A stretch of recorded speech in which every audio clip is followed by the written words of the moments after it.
Pasok na sa semifinals ang Gilas Pilipinas, buhat mode si Justin Brownlee, pero may masamang nangyari kay Soto. Nagalit pa si Coach Timcon kay Bitadze. Take over si CJ Perez sa 4th quarter. Huling laro ng Gilas Pilipinas sa group stage kung saan makakalaban nga nila ang rank number 23 sa buong mundo na Georgia. Tinambakan nga ito ng Latvia sa una nilang laro, kaya malaki ang chance nating manalo sa game na ito. Pero huwag pa din ng pakampante ang Gilas dahil may rason kung bakit mas mataas ang ranking nila kaysa sa ating national team. Kailangan niyang manalo ng Gilas sa game na ito para mag-advance sa semifinals. Although makakasecure pa rin nga tayo ng spot sa semis pag matalo tayo. Basta huwag lang ang maglagpas sa 18 points ang magiging lamang ng Georgia sa final score. Sa simula ng first quarter ay agad nakapag-draw ng foul si Fajardo sa low block, pero namintis nga niya ang kanyang dalawang free throw. Dunk nga kaagad itong unang field goal ng Georgia courtesy of Bitadze. Gandang simula ng mga nakapula offensively sa kanilang 14-0 start. Mukhang naubos nga itong energy ng Gilas sa huli nilang game kung saan madalas nga nilang ma-turnover ang bola at hirap din nga silang makakuha ng basket sa ganda ng pinapakitang depensa ng Georgia. Halos hindi nga magmintin sa field itong Georgian team kung saan scoreless pa rin nga ang Gilas papasok ang halfway mark. Under 5 minutes ay sa wakas nakuha na din ng Gilas ang kanilang unang field goal sa laro sa naging top of the key 3-pointer ni Justin Brownlee. Nagad namang sinundan niya ng isa ding tres ni Chris Newsome. Unti-unti na ngang nakukuha ng Gilas ang kanilang rhythm sa opensa late in the quarter. Baba sa single digit ang kanilang hinahabol after ng corner 3-point shot ni Dwight Ramos. Pero agad din nga yung na-counter ng Georgia ng isa ding tres. Buhat mode na nga itong si JB sa opensa ng Gilas, pero naging unstoppable pa rin nga itong Georgia sa loob ng paint. Lamang nga ng 11 points ang Georgia after ng opening frame sa score na 28-17. Sa second quarter ay patuloy ang pag-atake sa basket ng Shengilia kung saan patuloy din nga ang paglobo ng kanilang kalamangan sa mga early minutes. Umabot na nga sa 20 points ang kanilang lamang matapos ang 3-point shot ni Joe Thomason. Good find para kay Brownlee papunta kay Soto sa low block para sa kanyang and one opportunity, pero masama nga dyan ang pagkakabagsak ni Kai kung saan nadaganan pa siya ni Bitadze. Tagal ngang hindi nakatayo ang ating 7'3"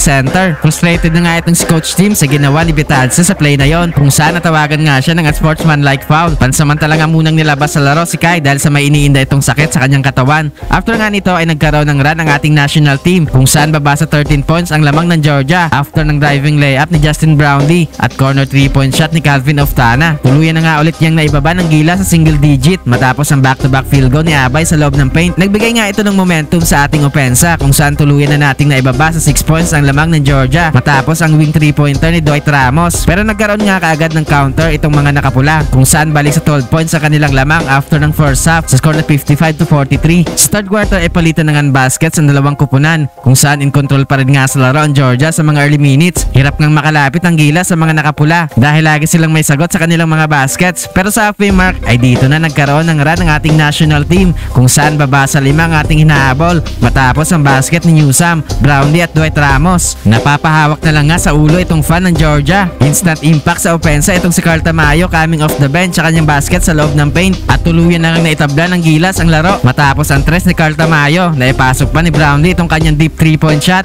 kung saan tuluyan na lang nakuha ng Gilas ang momentum. Sayang itong basket na Oftana at the buzzer kung saan hindi nga ito umabot, pero good quarter para sa ating national team. Natapos ang third frame sa score na all 74. Fourth quarter ay isang magandang defensive play agad para kay Japet sa kanyang butata kay Thomason. Back and forth nga ulit ang opensa ng both teams. Good fake para kay Japet sa kanyang 200 slam. Under 5 minutes ay hindi na nga makalayo ang Georgia dahil laging may counter ang Gilas sa kanilang mga baskets. Kailangan nga nila ng 19 points na kalamangan sa Gilas para mag-advance sa semis, pero mukhang malabo na nga itong mangyari dahil sa unti-unti na silang nauubusan ng oras. Bigla pang to make over si CJ Perez sa opensa late in the quarter. Sa huli nga ay panalo ang Georgia, pero ang Gilas Pilipinas nga ang makakapasok sa semifinals dahil bigo ang Georgia na makalamang ng 19 points sa Gilas Pilipinas.